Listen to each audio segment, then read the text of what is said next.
Hey everyone, we're back with episode 4 of Showtime Moto Talk. Today we are going to be looking at the 250 results from Arlington Supercross and give our predictions for the Daytona round of Supercross that is happening tonight. As always, if you enjoyed this video, please consider leaving a like or subscribing and comment down below what your predictions are for Daytona Supercross. Today we're going to kick things off with the winner of the 250 class in Arlington, Haiden Deegan. Despite mediocre starts in all 3 races on the night, Deegan charged through the pack and went 1-1-2 on the night to take the overall. Watching the races, it was apparent that Haiden was the fastest rider on the track, and this was the dominant performance that many coming into the season thought would happen every weekend of the series. This was largely due to Hayden's dominance in Motocross and the SMX playoffs last year. Although I think it's important to remember that Haiden hasn't shown the same level of dominance in Supercross as of yet. However, Arlington reminded us all why there's so much hype behind Haiden and projections of his future in the 450 class against the likes of Jet Lawrence.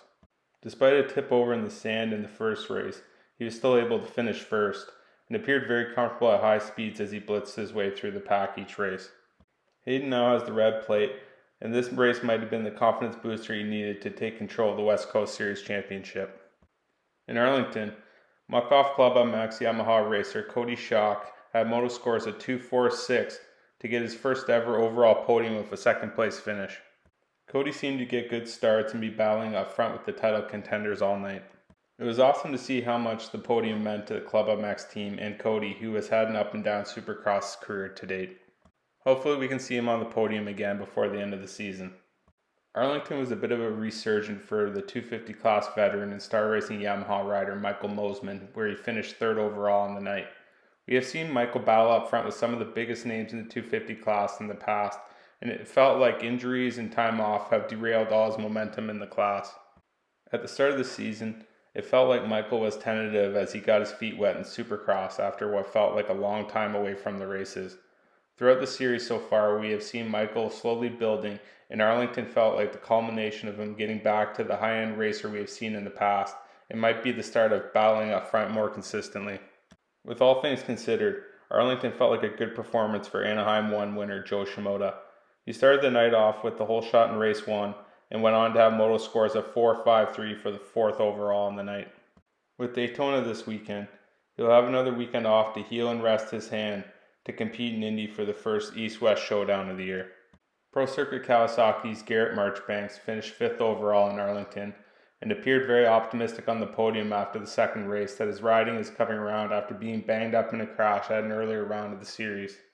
Being the only Pro Circuit rider left riding on the West Coast definitely comes with pressure, but Garrett will be looking to get on the podium before the series is finished. Julian Beaumaire came into Arlington with the red plate, and something appeared to be off when watching him ride in the 3 races. Beaumaire seemed to lack the intensity to battle for race wins, and had moto scores of 6.84 for 6th overall on the night. After the races, it came out that this performance was due to a sore shoulder from his crash in qualifying earlier in the day.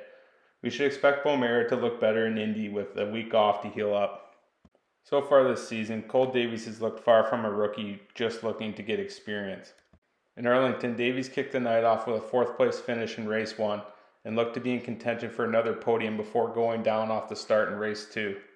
Davies ended up finishing 7th overall on the night with moto scores of 4, 17, and 1. He now sits 3rd overall in points and will be looking to continue building in his outstanding rookie season.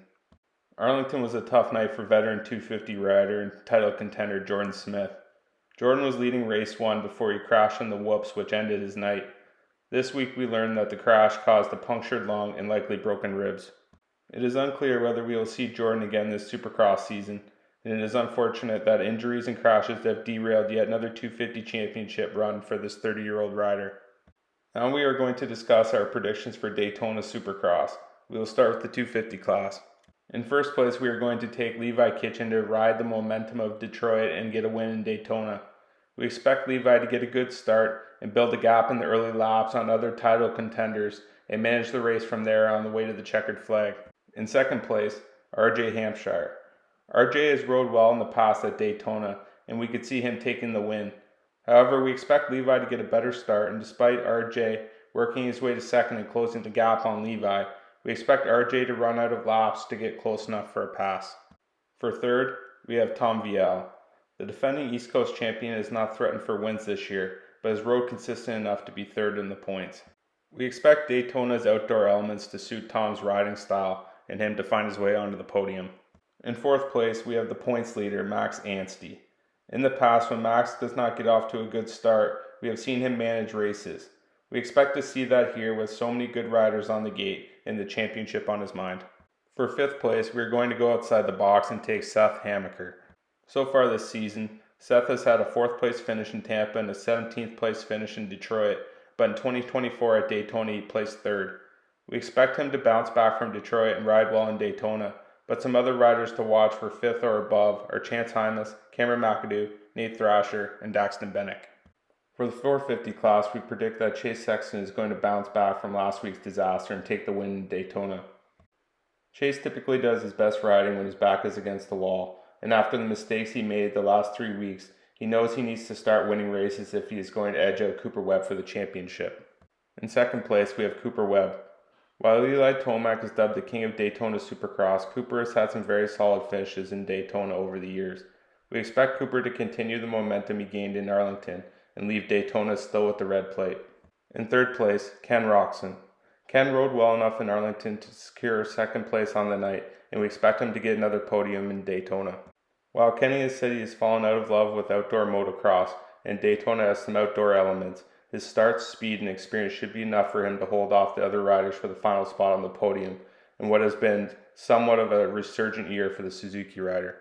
Last week in Arlington, Jason Anderson had an off week where he finished 11th overall, but we expect him to continue his good week, bad week trend and ride well in Daytona and finish 4th. For 5th place, we have Justin Cooper. Cooper has been getting great starts and looked good in the Triple Crown format with the short motos last week. However, we expect the other veteran riders to edge him out in Daytona. That is all we have for this week's episode of Showtime Moto Talk. If you enjoyed the video, please consider subscribing and enjoy the racing tonight in Daytona.